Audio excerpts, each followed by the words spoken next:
Hey, it's Pick. If you want to see more of these videos, leave a like and subscribe. Thank you. Well, it's been a couple months since I made one of these. Actually, I think it's been a month. So I figured, I'd make another one, because I kind of want to make these into my update videos for the channel, just kind of, just so everyone can gauge at where I'm kind of heading with the channel, kind of setting the tone for it. And I'm not using a script or anything. I don't really believe in those. And all of my videos, I don't use a script.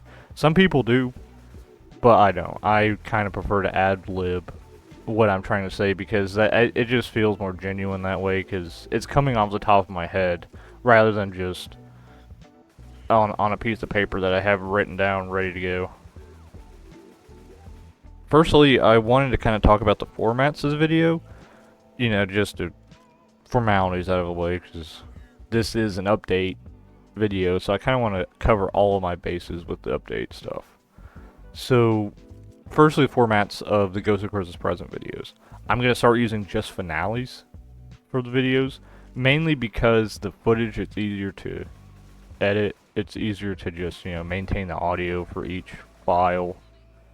That and it shortens the clip down, so that way there's not as much just filler footage, as I like to call it. And it makes it more entertaining. The finale is probably the most entertaining part of the entire game, so just having multiple finales in a video is, I'd say, probably on the equivalent of having multiple versus good moments in a video, So I think for the time being, this might be kind of the format I use, kind of have like different finale gameplay. I've been trying to also branch out with my different campaigns. A lot of people that have played with me know that I kind of prefer just to play The Last Stand and the Crash Course, but that's mainly just because they're the fastest campaigns to complete, and they, I think on average they take maybe 15 minutes to do, and that's both of them. Well, The Last Stand can be done a little bit quicker, but that's mainly because, there's an achievement tied around doing it fast, and, some people also want to get that while getting the Ghost of Christmas Present, which I have done, but that's kind of a little bit more difficult to do, mainly because it's just, oh, it's kind of hard to get the entire team synchronized specifically to go fast and to beat the level fast. It's not hard to get everyone to just beat the level, but doing it quickly involves some just level of cooperation. Also, yes, I do keep all of my errors in these videos, mainly because, once again, it kind of just seems like, I'm actually talking to you rather than just reading off a script. And, it also kind of shows I am nervous about making these videos. I'm always nervous about making a YouTube video. It's one of the things that kind of, keeps me grounded in this. I am always nervous to put out a video. It's one of those constant, like, I don't want to mess up, but at the same time, people like to hear the mess up because they know I'm real. And honestly, the flow of non-script commentary, I think, kind of it does add a lot to it because I feel like talking off a script kind of just makes me feel like, like I feel like I gotta say exactly this and this and this, and I don't like doing that because, I mean, I won't lie, I'm a very what's the word? What is the word? Dummy. I am a dummy, so I don't really like to put myself in positions where I have to like be forced to do something, if that makes sense. Probably some updates about me would also be good in these videos. It's almost been a year since I moved out of my original rental, and it's phenomenal. The new rental, like, I have no words to describe the amazingness of the people that work here, the just cleanliness of the entire area. It's fantastic. A lot of you from, when I first started the channel kind of know how bad the the place I originally stayed in was. It was awful. Like, I don't want to defame anyone, I don't want to call out any names, but the people that worked at that facility were not the best people. Like, let's put it that way. Like, genuinely, I would put those people on the most evil people besides Hitler list. Like, they were really bad. And I don't know, they were kind of nosy a little bit, which I didn't really like. They were kind of assholes, which I also didn't like.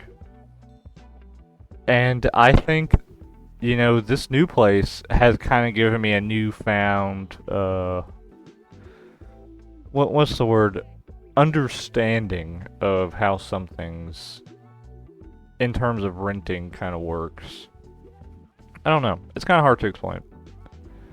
Because the first place that we kind of had, it wasn't really somewhere that I myself was like, you know, paying out money for. That was something that my mother-in-law helped us get. And then, you know, we didn't deal with the fucking people. So we made her. I don't want to say that we made her, but we kind of sort of forced the role of her paying our bills for us. We didn't give out the money each month. We gave her money to pay the bills. But we did not want to deal with that landlord. He was awful. But like this place, oh my gosh, this is phenomenal. All I have to do is just drop my rent off in a box, and that's it. I don't have to sit there and talk to some rude ass southern person that's just gonna sit there and put me down for no reason. And I don't even know the person. They're just random schmucks that I rent out that maintain my facilities. Like, come on, dude. But this place is better. You know, the maintenance men actually don't want to talk to me. You know, they don't want to try and be my fucking friends like some fucking weirdos. Oh my god, dude. I haven't had to call the police like I did that one fucking time on the dude. Oh, dude. This place is 10 times better. I could go on and on about this rental all day. But honestly, I probably shouldn't. Alright, moving on. I think that's enough of talking about my situation for a second. Or at least my actual IRL situation. Because I mean, right now I'm in a perfect place. You know, I feel like the channel, I could do more for the channel, and I just, you know, I'm lazy. I feel like I'm lazy and I just don't. I would like to give a big thank you to everyone that tuned in to the two DDoS videos about Left 4 Dead 2 I made. Those took me a little bit of time to actually edit and like put together, so it's just like really good to see the turnout in those videos, because like, oh my gosh, my hard work actually kind of paid off for one time. And people really seem to like the spitter video, the tip and tricks, how to play properly video that I made. Which honestly, I kind of liked that. I really liked making that video, kind of putting my own 2 cents into how to play the character, because I've been playing these games for a while. You know, I'm Elite Gamer Pro. You know, but it's nice to be able to actually show people how to play some of these characters a little bit more than, you know, some other channels, because I feel like some channels don't really fully talk about the characters in a way that I kind of try to do. I don't fully go out of my way to explain everything. I feel like the game does that for people, so I don't really have to say too much, because I feel like the gamer should be able to at least figure out some stuff on their own. Yeah. Keeps it interesting for them, keeps the game lively, so that way they could figure out if they even like this character or not. Completely off-topic situation here, but I have been trying to get into Source Filmmaker, so like, you know, animations and stuff, which so far it's been cool, but you know, I've hit a couple snags with like figuring out how to like learn how to do the point-to-point animation, which is it's a whole different beast.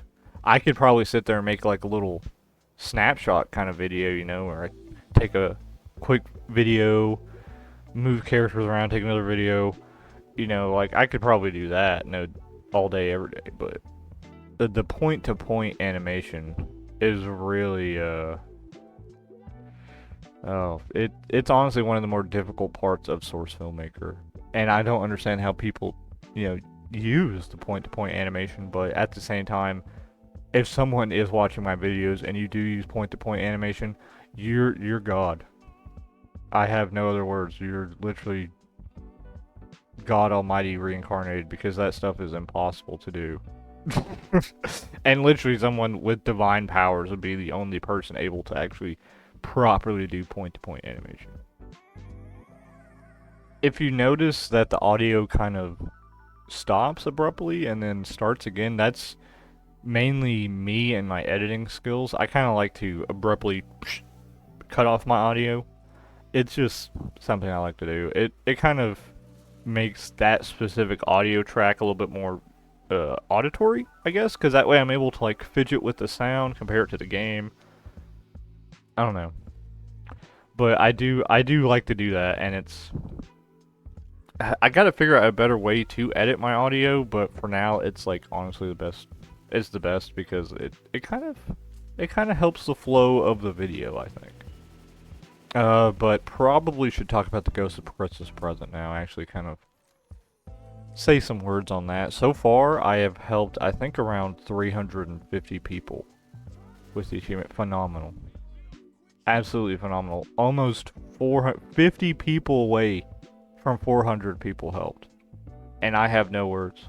I have absolutely no words. I have come a long way doing this and helping people, and actually like trying to show people how to play the game a little bit. It's fantastic. Maybe one day Valve will give me a community liaison sort of position. That's the goal. It's not the goal, but it'd be funny if I got that. Get a little title for my Steam page that says Left 4 Dead 2 Liaison. So I feel like I'm a chauffeur. It's like, oh yeah, yes, let me drive you to your destination real quick, sir. Right to this achievement. It's great, honestly. I love helping people out. It's probably one of the main things that keeps me playing Left 4 Dead, and just Left 4 Dead 2. Because like some people don't even play the original Left 4 Dead. And it's kind of crazy because the systems in the first Left 4 Dead 10 times different than Left 4 Dead 2. The tank in Left 4 Dead 1, completely different. Completely different. You light the tank on fire, and 1, he goes, I think, 25% faster or 30% faster. In 2, he just takes damage over time, which he does in 1, but he doesn't go faster. Or he might, and I just don't know.